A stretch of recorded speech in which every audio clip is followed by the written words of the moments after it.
India were the favourites even before this game started, and they played like favourites, winning this game, a one-sided encounter at that, versus Pakistan with almost 4 overs to spare. In fact, more than 4 overs to spare as they chased down a paltry 127 that Pakistan had managed. Now remember, this was a grudge game, became even more tense because it came in the aftermath of Operation Sindoor and the Pahalgam terrorist attack. Pakistan won the toss and then they decided on that very occasion that they will bat first, and that in itself comes as a massive surprise because the last 9 times these two teams have played in the T20I format, teams that have been chasing have won 8 out of those 9 encounters, and yet Pakistan decided to bat first. Who knows what was the thought process behind that? But in my match report, as always, I'm going to be looking at 5 important points from this game, and we'll start with point number 1, and that was India's signal of intent. India sending a message out there. Why is it that I say that? Because remember, 127 is what Pakistan had managed, and India could have won that game batting in gear number 2, gear number 3 easily without taking any risk, because this was a must-win encounter, because not because of the tournament but because of the contest of the game. Yet what did the Indian team do? They just went berserk from the word go, and I think nobody illustrated that better than Abhishek Sharma, who on the very first ball dances down the track to hit their premier fast bowler in Shaheen Shah Afridi for a 4. First ball of the innings 4, second ball of the innings 6. That's how Abhishek Sharma started, and even someone who's a little bit more conservative like Shubman Gill started off with a bang. Every Indian batter continued to do that. I don't know, you can look at it by saying that, listen, this is the style of cricket that this Indian T20 team plays, but I look at it a little more than that. I do think that this was sort of a message that India wanted to send out to the Pakistan team, not just beat them, but beat them in a one-sided encounter. That is what India was intent on showing. Point number 2 is what this particular match made it very obvious, very clear, is the big gap between the two teams. We already knew that. Even before this game had started, people had said 60-40 India, somebody said 70-30 India. In the end, it just all boiled down to India dominating completely. And see the difference.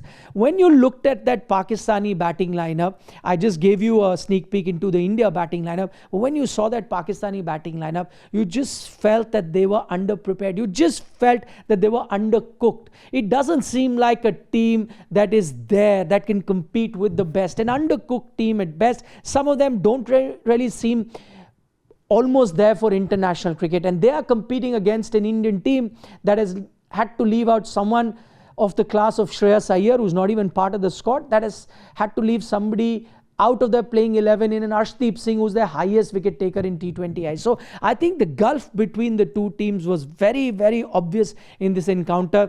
And just look at that Pakistani batting lineup. 59 dot balls they had throughout the game, and that was the biggest difference between the two teams. Just to sum it up in one line, Pakistan's best batter on the day was their bowler in Shaheen Shah Afridi, and their best bowler on the day was their batter in Saim Ayub, who actually opens for them. And that actually sums up where Pakistan at the moment find themselves in and how far ahead the Indian team is. To point number 3, and that of course is the spin trio of India. Kuldeep Yadav, Varun Chakravarti, Akshar Patel. This tournament is going to be dominated by spinners, and I have no qualms in saying that this spinning trio is the best spinning trio in the world, especially if you take a look at white ball cricket. Kuldeep Yadav winning the man of the match, deservedly so. It's very heartening to see a bowler being given that man of the match, and just look at his figures so far in the tournament. He's picked up 7 wickets, giving away just 22 runs so far in the 2 matches. In fact, the turning point of this match also, I would say, was his over number 14, where he picked up 2 wickets on the trot, and I think that is where Pakistan was trying to rebuild the momentum, but he ensured that he snubbed them in the bud at that very moment, and from there on they never recovered. So that I think was the highlight for me in this game. Point number 4, and this probably is the only area of concern for the Indian team, and that's the death bowling. Hardik Pandya leaking 16 runs in the final over. He finished with figures, an economy of more than 10, in fact economy close to 11, and that was an anomaly, very different to what everyone else had done so far. It's not his fault, because remember, he is in the team more so as a batting all-rounder, chips in with the new ball alongside Bumrah. That's because India is just playing with one out-and-out fast bowler.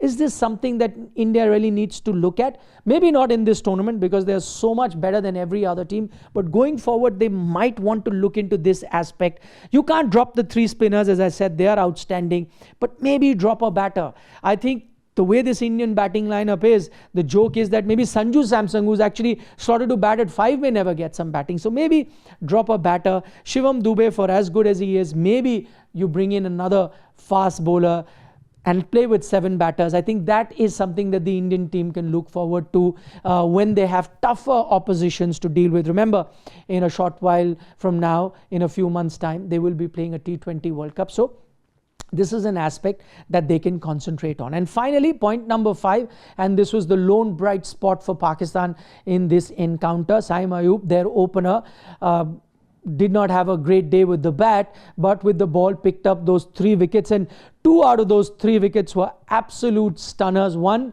the way he dismissed Shubman Gill, enticing him out of the crease, getting him out, typical spinner's wicket, and then the way he dismissed Tilak Verma as well, with that ball gripping and turning. He has a carom ball which works well for him, and then bowls the conventional off spin as well. So that is the lone bright spot for Pakistan so far. As things stand right now, India pretty much guaranteed a spot in the Super 4. They should sail through. They only have 1 match left versus Oman. For Pakistan, it should be easy.